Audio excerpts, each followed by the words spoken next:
এই পিসটা তোমাদের কেমন লাগছে অবশ্যই কমেন্ট করে জানিও যেন। আমার তো খুবই ভালো লাগছে, সুতোর কাজ করা আছে, কিন্তু আরিজের আব্বুকে ভালো লাগছে না। তো হ্যালো এভরিওয়ান, তোমরা সবাই কেমন আছো? আশা করছি তোমরা সবাই ভালো আছো। তো আমার নতুন একটি ব্লগে তোমাদেরকে স্বাগত জানাই। এখন বাজে হচ্ছে দুপুর 12টা।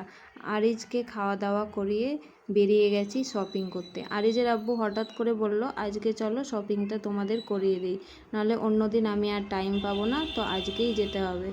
তো তাড়াতাড়ি করে আরিজকে আবার একটু খিচুড়ি করেছিলাম, ওকে খাইয়ে দিয়েছি, তারপর বেরিয়ে পড়েছি। তো প্রথমেই তো চলে এসেছি হচ্ছে ওমেন্স কালেকশানে, মেয়েদের জামা কাপড় দেখতে। তো এখানে একটা পিস দেখতে পেলাম, তো পিসটা আমার ভালো লাগছে। আরিজের আব্বু বলে যে না ভালো লাগছে না, এটা রং উঠে যেতে পারে। তো এখানে আরও অনেক পিস ছিল, পিসের কালেকশান আছে, সুতির মধ্যে আছে, রেয়ন কাপড়ের মধ্যে আছে। তো আরিজের আব্বু বললো যে একটা পিস নিয়ে নাও, পরে করা যাবে। আর এই যে আরিজ বাবুকে দেখতেই পাচ্ছ, ও এত বিরক্ত করছিল যে শান্তি করে একটু বাজার করতেও পারছিলাম না। এই যে ব্যাগটা নিয়ে টেনে টেনে নিয়ে বেড়াচ্ছে। আমার তো হয়ে গেছিলো, তারপরে চলে গেছিলাম আরিজের কিছু জামা কাপড় দেখবো বলে। আর ওখানে আরিজের জামা কাপড় অত কালেকশান ভালো ছিল না, তাই জন্য ওর জন্য একটাই নিয়েছি এখান থেকে। পরে ভাবলাম পরে আবার এসে আবার নেওয়া যাবে। আর আরিজ এত পরিমাণে বিরক্ত করছিল যে মানে মনে হচ্ছে যে কতক্ষণে ঘর যাব তাহলে শান্তি হবে।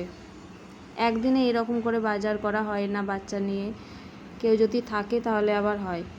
তো ও হচ্ছে এত বিরক্ত করছিল। ওই যে দেখতেই পাচ্ছ সামনে গাড়িটা পেয়েছে, গাড়ি নিয়ে খেলা করছে। যখনই বলছি গাড়িটা রেখে দাও, ও বলে কি না গাড়ি রেখে দেব না। তো যাই হোক, এই রকম করতে করতে আমাদের শপিংটা হলো। তারপরে এই তো আরিজের আব্বু এখানে দাঁড়িয়ে আছে বিলিং করতে। বিলিং করার সময়ও আবার আরিজ বলে এই বলটা নেব।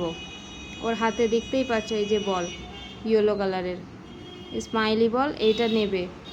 তো ওকে দেওয়া গেল, কিছুক্ষণ খেলবে, তারপরে ওটাও আর নেবে না। আর আমাদের বাজার করা হয়ে গেছে। আর এই যে আরিজের আব্বু একটা ব্যাগও পেয়ে গেছি আমরা, আরিজের আব্বু ঘাড়ে নিয়ে নিয়েছে। তো আমরা তো এসছিলাম হচ্ছে বললামই দুপুরের দিকে, আর এই তো সন্ধে নাগাদ হয়ে গেছিলো আমাদের। বাড়ি গিয়েই ইফতারটা করেছি। তো তোমাদের কেমন লাগলো ভিডিওটি অবশ্যই কমেন্ট করে জানিও। আর কি কি বাজার করলাম, কি কি নিলাম, পরে একটা ভিডিওতে তোমাদের সঙ্গে শেয়ার করব। তো চলো এখন বাড়ি যাওয়া যাক, টাটা।